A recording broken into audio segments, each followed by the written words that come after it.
Mr. President, we're still in the period of interpellations. I thus move to recognize Senator Marcos to sponsor and Senator Enriles to interpellate. Senator Marcos, the principal sponsor, is recognized. Thank you, Mr. Continuation of President. period of interpellation. Senator Enriles is once more recognized. Thank you, Mr. President. Section 5, Mr. President, of this proposed measure reads as follows. Non-Moro indigenous cultural communities. The rights of non-Moro indigenous cultural communities as provided for in Republic Act number 8371 or the Indigenous Peoples' Rights Act, IPRA, of 1997, and other related laws shall in no way be impaired, diluted, or diminished, even when such non-Moro indigenous cultural communities are situated within the confines of the Bangsamoro Autonomous Region. I was very curious when I read this, Mr. President. Why is there a need to provide this limitation on powers of this political entity known as the Bangsamoro Autonomous Region in this wise, given the fact that IPRA is a national law? Is the Bangsamoro Autonomous Region allowed to tinker with legislations passed by this Congress as an autonomous region of Muslim Mindanao in accordance with Article 10, Section 15 to 21 of the Constitution? Certainly not, Mr. President. That is precisely why we have tried to strengthen this provision. In the original draft of the Bangsamoro Basic Law, all that it speaks of is under Article 2, Section 2, in the original draft, titled Freedom of Choice, and it merely states, the freedom of choice of other indigenous peoples shall be respected. Now, when we conducted the hearings, the hearings which specifically allowed the indigenous peoples groups to come and make their opinions on the draft BBL known, they felt that this was not sufficient. And because of certain events and instances that had already happened where the IPRA law was not as assiduously implemented or followed, the indigenous peoples had suffered loss of their ancestral lands, and even there are cases where in the process of certain groups coming in and taking that land away, that violence ensued, and there was fighting between the indigenous peoples and the various groups. And so they had asked us to make it very, very clear that the IPRA law still applies even inside the Bangsamoro Autonomous Region, and that the Bangsamoro government could not interfere, could not somehow amend or repeal or ignore the rights that are granted to the indigenous peoples in the Bangsamoro Autonomous Region. I take the gentleman's point that yes, there is a national. The IPRA is a national law, and again, the Bangsamoro Parliament cannot amend, cannot repeal that law as only an act of Congress can do that. And so, but still, on the ground, to be very, very clear as to what the position of the indigenous peoples are in terms of their ancestral lands, and again, the rights that they enjoy, they ask that we make it we repeat it, to assure them that the guarantees that are granted them by the IPRA law will continue even upon the creation of the Bangsamoro government. But I understand that in spirit, this proposed measure or proposed political subdivision of the Republic, which is now going to be called Bangsamoro Autonomous Region, is in fact embracing the non-Islamic indigenous people living in the territory that they are asking to compose the territorial domain of the Bangsamoro Autonomous Region. And why don't we just make a general provision that the Bangsamoro Autonomous Region, the parliament of the, or the legislative body, rather, better still, the Bangsamoro Autonomous Region and its organs cannot in any way amend, revise, or impair any national laws passed by Congress. If we could put in language, I would certainly agree with that, Mr. President. But if that is why we have, there will be instances further along in the substitute bill that will have the same assurances, the same guarantees when it comes to the local government code, when it comes to monetary policy, when it comes to all of these areas, which in the original draft BBL, it would seem that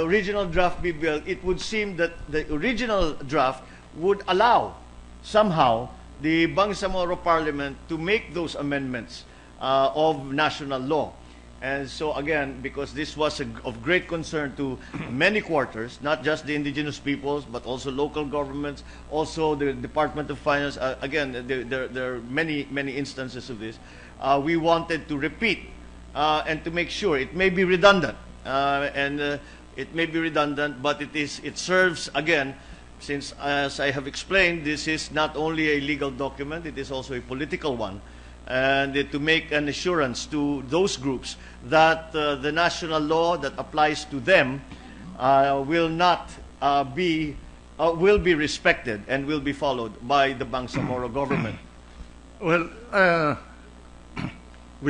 I'm already actually anticipating an issue that I will raise when we discuss the question of power.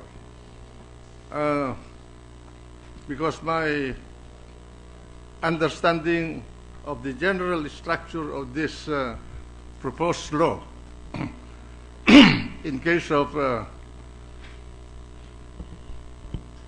powers that can be exercised by the Bangsamoro Autonomous Region, is that any power that is not restricted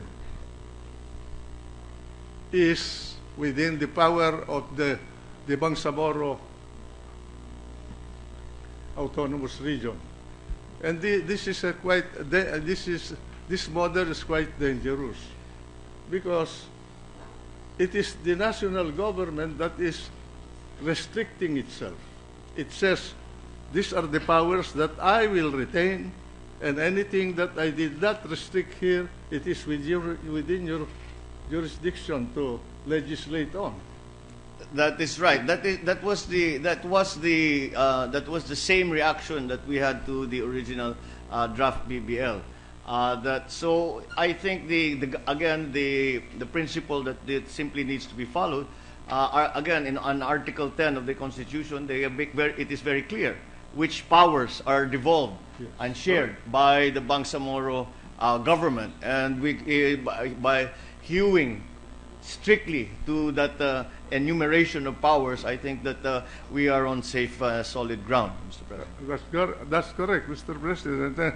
We will come to that. under the American system, the federal government of the United States, the top structure is delegated with certain powers.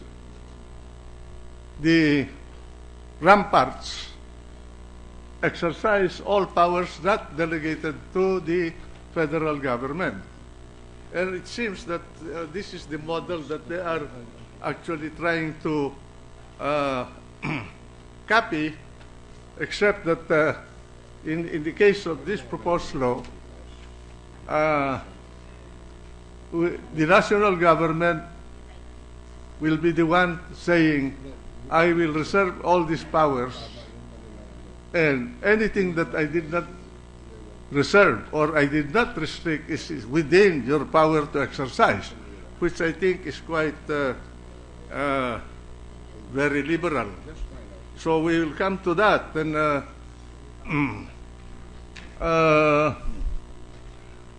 I think that the framers of the Constitution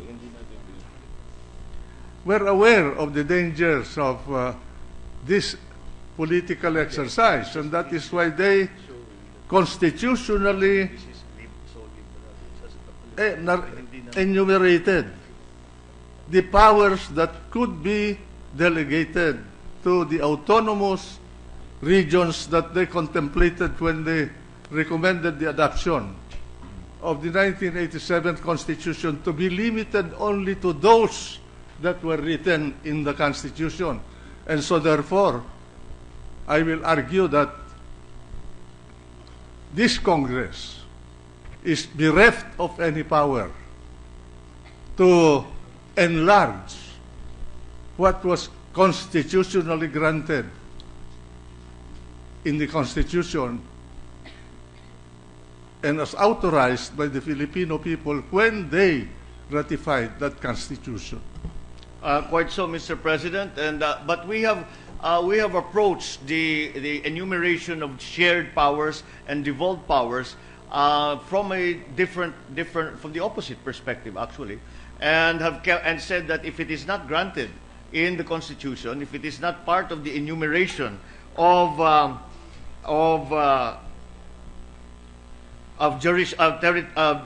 jurisdiction, that the Organic Act of Autonomous Region cannot provide for legislation on anything that is not enumerated in Article 10, Section 20.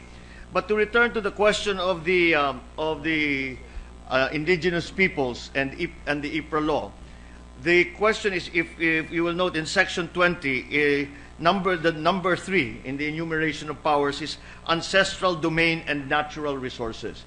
The fear was that this would lead to some confusion, because in the Constitution, I believe it is what is being referred to are the ancestral lands of the Bangsamoro people, whereas in IPRA it is the ancestral lands of the indigenous peoples. So there may be an instance where the interpretation would be that this power over ancestral domain and natural resources would include the ancestral lands of the indigenous peoples, and hence, once again, we chose to clarify it to assert that the IPRA law and the privileges and recognition that it grants the non-Moro indigenous peoples in the Bangsamoro Autonomous Region are respected and maintained. Well, that is precisely what I'm concerned about, because unless we identify what are the ancestral land of the indigenous people, there will always be a conflict. And conflict of land is always a very touchy matter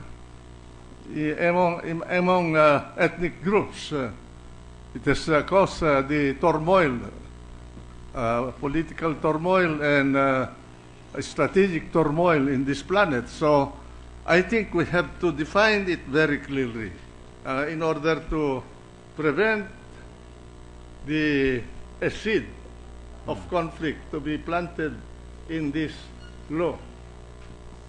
Perhaps, Mr. President, we could make clear the distinction between the ancestral domain of Bangsamoro people and the ancestral lands of the indigenous peoples. And but again, the fact that the word ancestral belongs to both definitions, that would lead to that may lead to some confusion with various interpretations to benefit whichever side of the conflict is making the argument. This is a very clever way of drafting a law, or the proposition that they were presenting is quite cleverly thought of, because before they were converted to Islam, they were indigenous people. Everybody in this land is indigenous in the beginning, and so they can equally argue later on when we are no longer around. We're not talking here of just a year, a decade, or several decades, but for all times, for as long as the Republic and that area exists. So they could equally argue that, well, that is why we included the indigenous people in these areas, because we were once upon a time a part of them. And so therefore, their land as well as our land merge. They are identified one as the other. So this will be a source of problem. I think we have. I think the gentleman has hit the nail on the head, and we will be reduced to arguing over who is more indigenous than the other, who came first. In other words, yes. And the discussions that we have had was again we came to that point when some of the proponents of the original draft would say, but the Bangsamoro people, as we have defined them, are the indigenous people in Muslim Mindanao.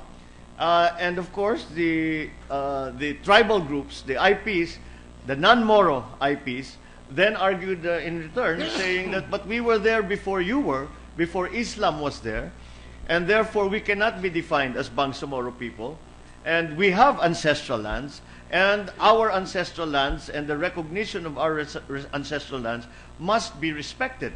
And that is why we made a distinction between the non-Moro indigenous peoples and the Bangsamoro people, because to an extent an argument could be made that the Bangsamoro people, as has been defined, can be regarded as indigenous peoples as well.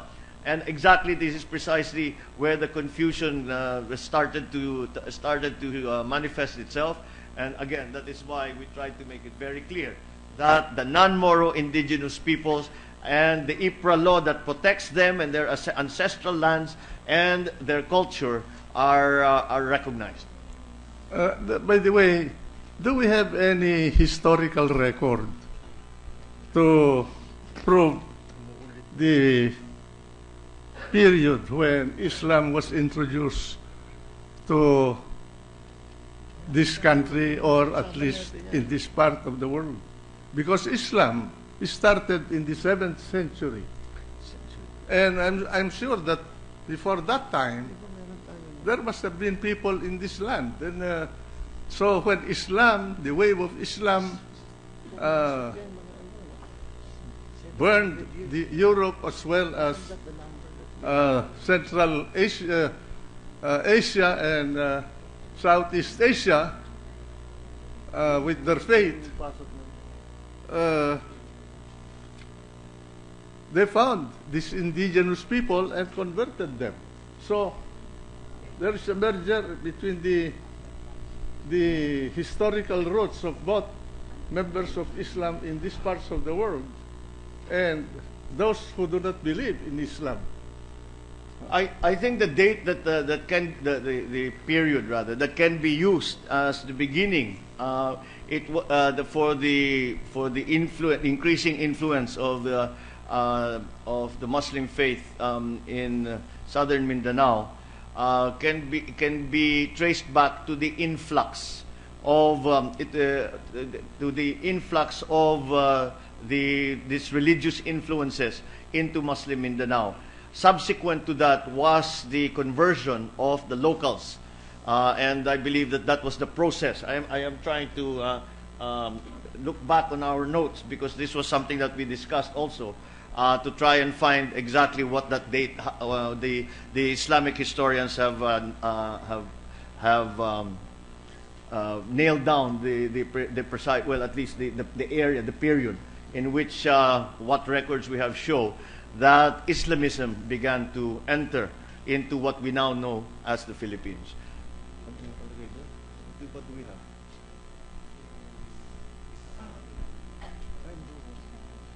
Actually, Mr. President, the Prophet Muhammad was born between 1600 and 1700. That was the birth of when he became an adult. He started advocating Islamism, and it spread into Europe, it spread into Central Asia, some parts of Southeast Asia, while Christianity came to us only in 1521. That's right, Mr. President. So, I have. They were ahead. We have a very rough period, and the best that we can do for now is that the Islamic scholars tell us that with their study, the Islam started, the Muslim faith started to come to be influential in southern Mindanao, southern Philippines in the 14th century. But of course, the indigenous peoples will claim that, and I believe that they are correct to do so, that they were already here. 14th century. In the 14th century. So that was just before the Spanish came in. Ottoman Empire. I believe that probably, yes, it was still the Ottoman Empire that was exerting its They influence. came because of the spice trade. That's right, Mr. President. Anyway, now, another thing, Mr. President, is this section protects non-Moro indigenous cultural communities, but it does not protect other non-Muslim, non-Moro indigenous people like Christians, but there are Jews, Buddhists, Hinduists. By the way, Hinduism probably was ahead, no? Because there are signs of Hinduism in Indonesia. Even in Hinduism and Buddhism, that the mix, there was at some point a very eclectic mix of Hinduism and Buddhism around Southeast Asia at the time, before the entry of before the influence of the Muslim faith became well felt in the Philippines. So again, since the historical record is not very precise, all that we can presume is that since the Spanish came in 1521 and slowly attempted to spread Christianity throughout the whole country, then at the time that they were trying to influence and convert those indigenous peoples or those inhabitants of Muslim Mindanao, that there was of Mindanao, there were already Muslims, and that is why the Muslims fought back because they refused to be converted to Christianity. In any case, Mr. President, I would see it would seem to be whatever the precise dates and the number of years are, the non-Moro indigenous peoples came first. The Bangsamoro people, those following the Islamic faith, came afterwards, and finally the Spanish, I think, was the last major religious influence that came into Now, the coming country. back to Section 5, as I said, it protects non-Moro indigenous cultural communities, but it does not protect other non-Muslim, non-Moro indigenous people. And the question is why? Is this intentional and or a matter of legislative policy to be adopted through the enactment of this bill? Well, it is again because there is a specific law for the indigenous peoples, i.e., the IPRA law. What we generally refer to now as settlers, Christian or otherwise, are those who came after. They have their own. The law of the land protects them, but we have specific laws for the indigenous peoples, and we just wanted to be certain that the protections that are provided them are still they will still enjoy within the Bangsamoro Autonomous Region. It was felt again that the settlers, Christians or otherwise, were sufficiently protected. They do not need special laws for them because they are citizens of the Philippines and enjoy the rights and privileges of every citizen. However, the IPs are a special case in that we need to do, and it was felt by Congress that it must be expressly stated that we recognize again their history, their culture, their rituals, their tribal agrupations.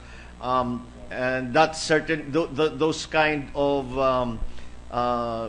of concerns do not necessarily apply to settlers in what will be the Bangsamoro Autonomous Region. So there is a possibility that we could tighten these provisions in order to protect Christians with lands within the areas that will be, if we pass this law, occupied by the Bangsamoro Autonomous Region. If we would like to go back to the IPRA law and amend it in such a way that it is a more robust in its express recognition of the special case of the indigenous peoples, then certainly that would I think it would. I'm concerned about the Christians. In Maguindanao, there are Christians. In Lanao, there are also some spate of Christians. Even in Basilan, especially the town of Isabela, the city of Isabela, and Lamitan. That is why, Mr. President, the provision that defines the Bangsamoro identity seems to it has been inferred by many that the fact that there is a definition means that they again will enjoy greater privileges than non-Bangsamoro within the Bangsamoro Autonomous Region, and hence this restatement and that's why we felt we needed to stress restate exactly that is not the case.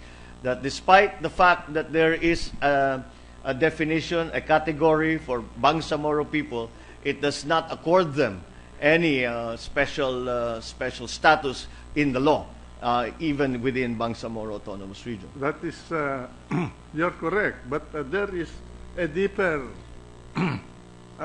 significance in that provision dealing with the identity of the Bangsamoro people, because a nation is identified by its non-ethnic or religious identification mark, if I may use the word mark. That is precisely the problem in the past, in Europe, elsewhere in the modern world. They have to eliminate the American Indians and the South American Indians to remove the identity of these people. And now, we are ourselves identifying a particular group and consider it a nation inside the Republic. That is why, Mr. President, we have sought to remove any possible interpretation of the basic law that would define the Bangsamoro Autonomous Region as somehow with a state within a state. A great deal of the changes, the amendments that we have made, are precisely to address that misgiving, that concern that was expressed by not only legal experts but many other sectors who live within and around the proposed Bangsamoro Autonomous Region. It was the fundamental problem of the Bangsamoro Basic Law. When we come to the proper at the proper time, we will come back to this issue of identity. Now, Mr. President, am I correct in my understanding that the rights and privileges of non-Islamic people living in the area being proposed as the area of the Bangsamoro autonomy would be respected and governed by the Bill of Rights of the Constitution? We must insist that it is. Again, these safeguards and measures and restatements are precisely to indicate that is the intent in the basic law. But the Constitution include especially the Bill of Rights will be operating in that area known as the area of the Bangsa Autonomous Region. That is again that is something in the operation of the implementation of all the national laws that clearly has to be the bedrock of any creation of any writing of a basic law, of an autonomous law, of an organic law, and that seemed to be somehow weakened in the basic law, in the draft bill, the draft Bangsamoro Basic Law, and that is that is something that we tried to remedy by various means. One of them is the restatement once again of the national laws that that are based upon the respect and of the Bill of Rights and the Constitution and of national laws that have flowed from that. Okay, well, we have a lot of things to discuss on this point, but we will move along so that we can cover bigger ground. Now, Section 6. Section 6 deals with Bangsamoro symbol. Okay. And we are legislating in this law the flag, the emblem, the administrative seal, and the anthem of the Bangsamoro Autonomous Region. And so my question is, have we ever done this? In the whole history of this Congress, in the case of our provinces, cities, municipalities, and barangays, legislating their own emblem, their own flag, their administrative seal, and their anthems, if they have any anthem. We have there are cases where most provinces, if not all provinces, have adopted a seal have adopted a flag, have a provincial hymn or song, but we have never actually legislated it. But we felt that it was allowable because the Bangsamoro Autonomous Regions enjoys being an organic law. This being an organic law, the creation of the Bangsamoro Autonomous Region and its government enjoy, shall we say, a place, the aforementioned asymmetry that we keep hearing about, a place that is, if the national government is at the top of our government structure, the local governments occupy their place. The Bangsamoro Autonomous Region occupies a place somewhere in between there, in which they enjoy more autonomy, more powers are devolved them than an ordinary, quote unquote, LGU, but certainly not the same as the powers of the national government. And so to allow them that increased autonomy, it was felt that it would do no harm, since it effectively would be the same practice that has been adopted by most, I believe, if I'm not mistaken, all provinces and some cities, where they have the provincial song, they have a seal, they have a flag, and this would be similar. However, the point the gentleman is making is that we have to answer the question directly. We have not legislated that they be allowed to do so. As common practice, it has been adopted over time. Why can we not just follow the practice of that we have had, instead of putting this in the law, which suggests to me that the real intent really is something else?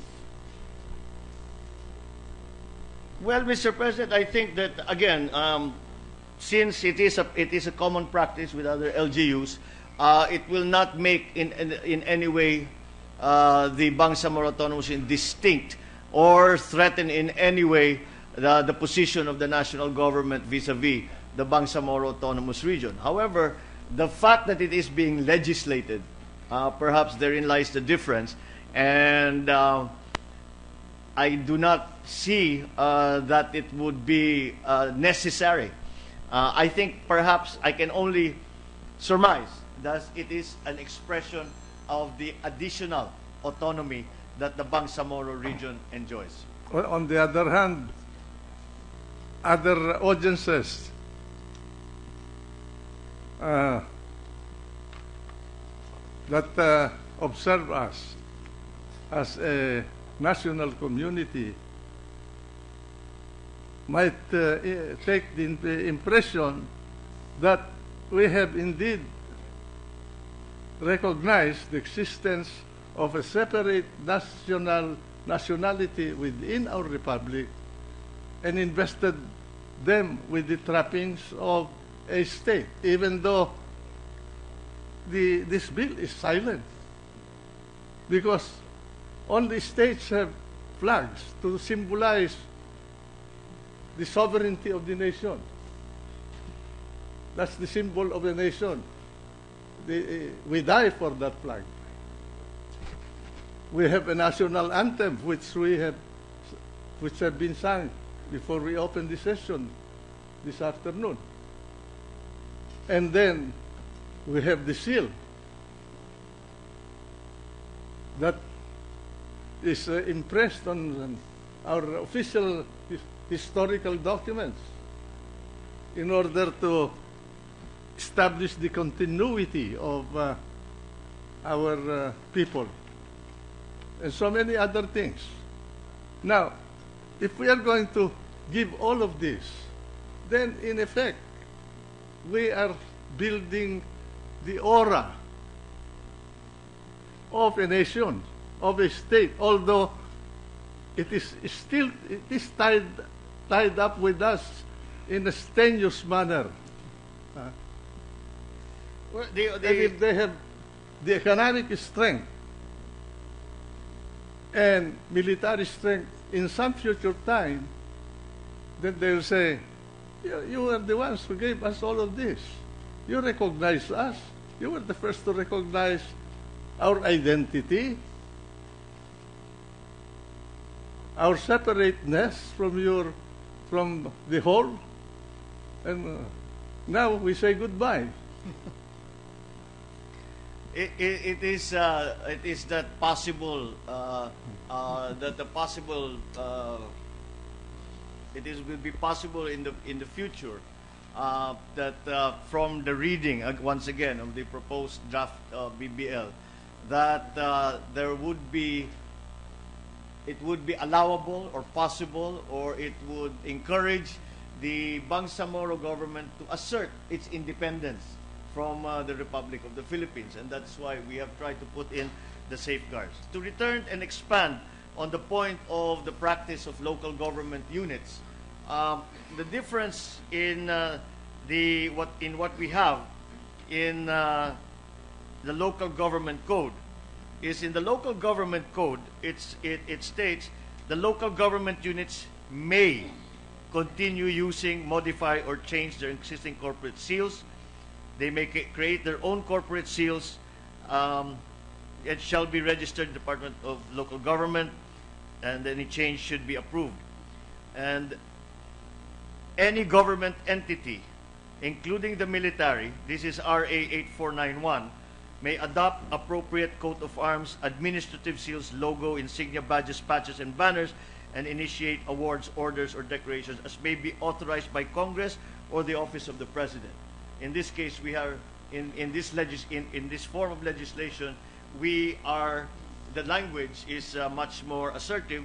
The Bangsamoro Parliament in Section 3, it reads in the original, the Bangsamoro Parliament shall adopt the official flag, emblem, and anthem of the Bangsamoro.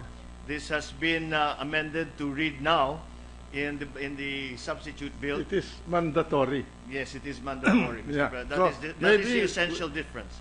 Maybe we should follow the wording of the local government code. We can very easily change shall to may, Mr. President. All right. Now, my question is,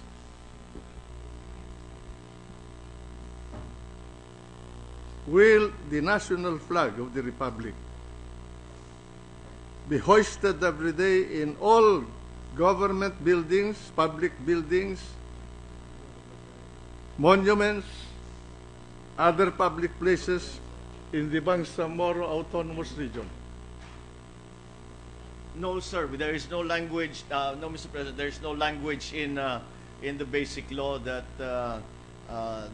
mandates the raising of the flag in public facilities, in public buildings.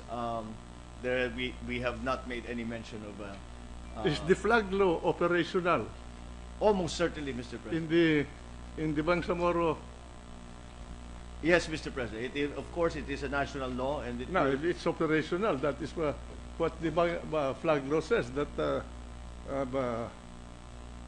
the flag must be hoisted in public buildings. Furthermore, Mr. President, it must fly higher than any other flag. Correct, that's right. And that certainly would still apply to the Bangsamoro Autonomous Region. I assume that given the tendency of these autonomous regions as a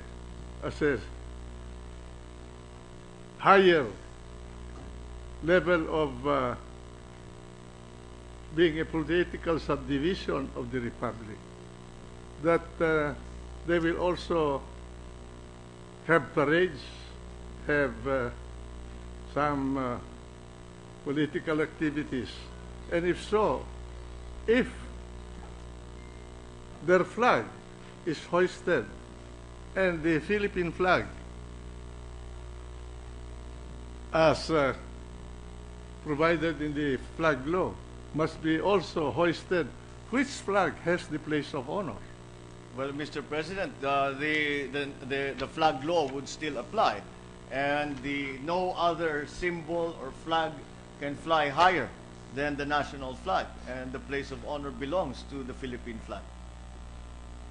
So the flag of the Republic must always have the place of honor. That should certainly be the case, Mr. President. In the singing of the national anthem, their anthem and the anthem of the Republic, which will be sung first?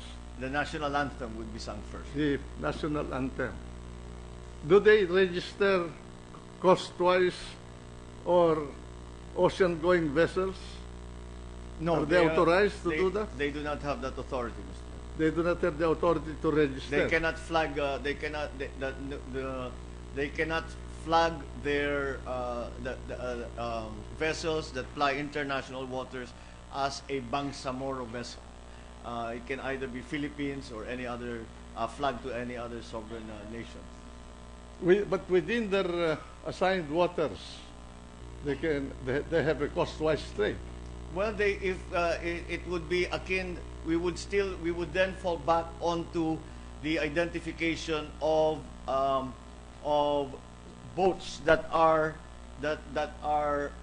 registered within a certain municipality. As I'm sure the gentleman knows, the color scheme, for example, of bancas that are registered in a certain municipality, that can be mandated, so they are clearly identifiable as having registered in a certain town, in a certain city, in a certain, and that would be again what we would apply when they are local, when they are, for example, local fishing boats that only ply local waters and not international waters. Thank you.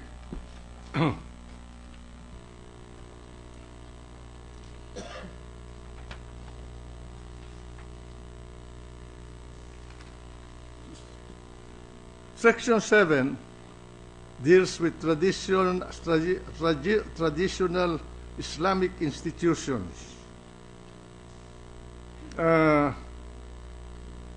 What are these traditional Islamic institutions operating in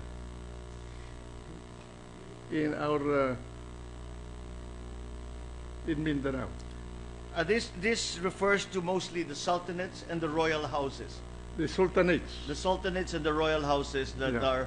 are the traditional institutions in Muslim Mindanao. Do we have a listing of the sultanates in Mindanao and the royal houses? We have an embarrassment of riches in terms of listing, Mr. President. They do not necessarily, one list does not necessarily agree with another. And within the sultanates, there are factions that are recognized. There are pretenders to the throne that remain as pretenders to the throne. It is a very, from our point of view, it is a relatively informal structure within the sultanates. It is again, it is akin to what we have seen in past history in the royal houses in countries in Europe, for example, where there is often a conflict as to who should sit on the throne. Those conflicts are continuing to go on, thankfully for the most part peacefully, in Muslim Mindanao. But the reason that we have included this is upon the request of the sultanates, because one of the fundamental weaknesses that we felt that the Bangsamoro, the process of the writing of the Bangsamoro Basic Law, was the lack of consultation with different sectors. One of those sectors was the sultanates, and it was felt that the sultanates still occupied and still played an important role, especially in the resolution of conflict within the tribe. And that is something that we still felt should be applied, as it is recognized by the members of a sultanate or as, the subjects of a royal house, and it has in the past been effective in that function.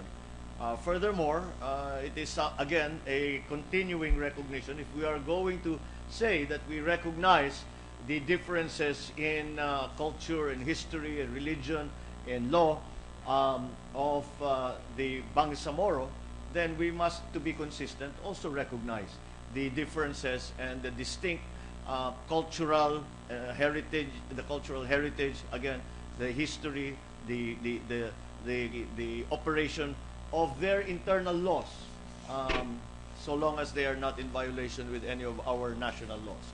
So that is why this section was included, to give the Sultanate to recognize and to recognize and to define the part that the Sultanates will still need to play if the system is going to function smoothly. Because, as I said, this has been the practice for hundreds of years, and it is one that is recognized by the members of the different houses, and it would be of great assistance not only to the Bangsamoro government but also to the national government should the Sultanates continue to play that role. Yes. I can ask that question because I'm wondering whether the Sultanate as an Islamic institution has a special function in their society. And in my travels in Mindanao, I have heard of Sultan Kudarat, Sultan Sabarongis, the Royal House of Baloy, and many others. And then, do they occupy specific areas as sultans? Yes, they do. The sultanates have a very well-defined territory. Most of them have a well-defined territory. Of course, the largest and most prominent is the Sultanate of Sulu and North Borneo, and hence the claim on Sabah, the ongoing claim that we have on Sabah. So that is they do have areas that they in the past, I would say, go so far as to say control, and at this time we would say that there are certain distinct areas where certain sultanates and royal houses exert influence at the very least, and to some degree some control as well.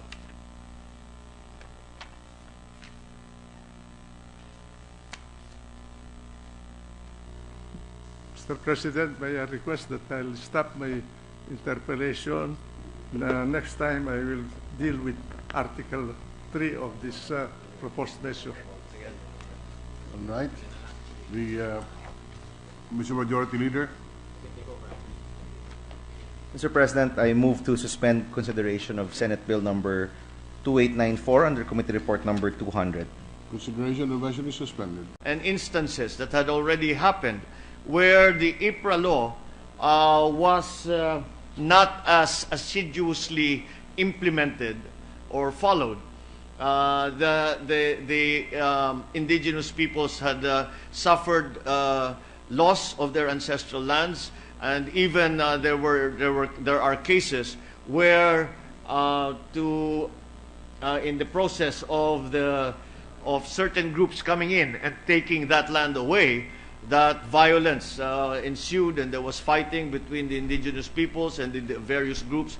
And so they had asked us to make it very, very clear that the IPRA law still applies even inside the Bangsamoro Autonomous Region, and that the Bangsamoro government could not interfere, could not somehow amend or repeal or ignore the rights that are granted to the indigenous peoples in the Bangsamoro Autonomous Region. I take the gentleman's point that yes, there is a national. The IPRA is a national law, and again, the Bangsamoro Parliament cannot amend, cannot repeal that law as only an act of Congress can do that. And so, but still, on the ground, to be very, very clear as to what the position of the indigenous peoples are in terms of their ancestral lands, and again, the rights that they enjoy, they ask that we make it we repeat it, to assure them that the guarantees that are granted them by the IPRA law will continue even upon the creation of the Bangsamoro government. But I understand that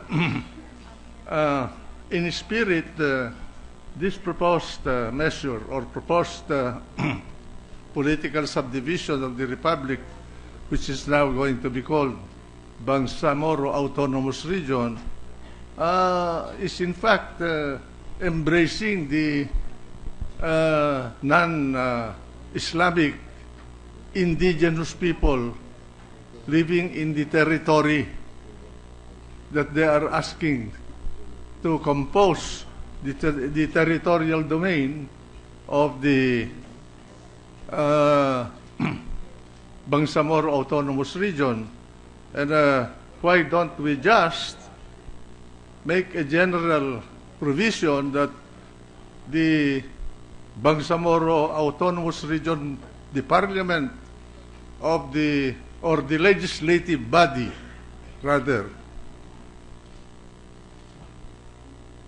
better still, the Bangsamoro Autonomous Region and its organs. Mr. President, we're still in the period of interpellations. I thus move to recognize Senator Marcos to sponsor and Senator Enriles to interpellate. Senator Marcos, the principal sponsor, is recognized on Thank the you, Mr. continuation President. of period of interpellation. Senator Enriles is once more recognized. Thank you, Mr. President. Section 5, Mr. President, of this proposed measure reads as follows. Non-Moro indigenous cultural communities. The rights of non-Moro indigenous cultural communities as provided for in Republic Act number 8371 or the Indigenous Peoples' Rights Act, IPRA, of 1997 and other related laws shall in no way be impaired, diluted, or diminished, even when such non-Moro indigenous cultural communities are situated within the confines of the Bangsamoro Autonomous Region. I was very curious when I read this, Mr. President. Why is there a need to provide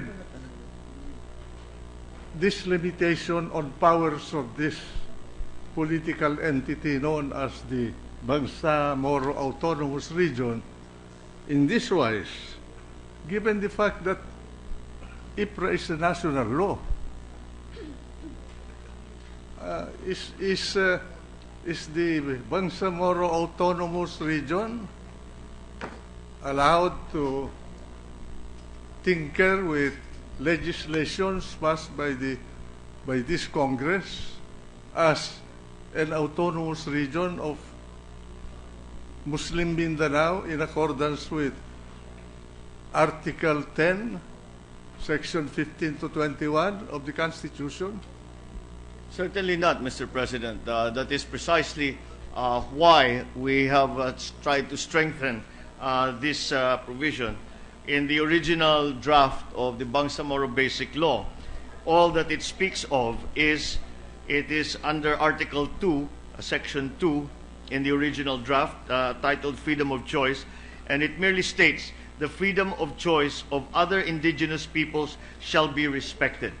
Now, when we conducted the hearings, the hearings which specifically allowed the indigenous peoples groups to come and make their opinions on the draft BBL known, they felt that this was not sufficient. And because of certain events,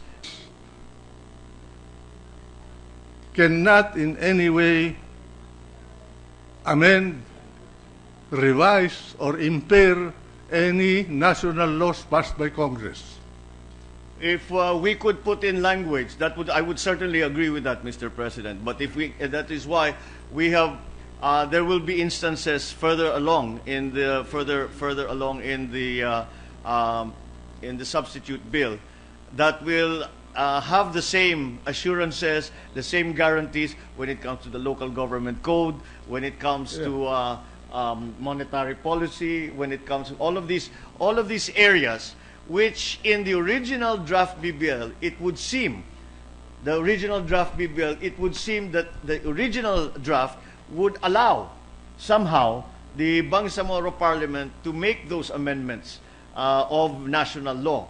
And so again, because this was of great concern to many quarters, not just the indigenous peoples, but also local governments, also the Department of Finance, again, there are many instances of this. We wanted to repeat and to make sure it may be redundant, it may be redundant, but it serves, again, since, as I have explained, this is not only a legal document, it is also a political one, and to make an assurance to those groups that the national law that applies to them will not be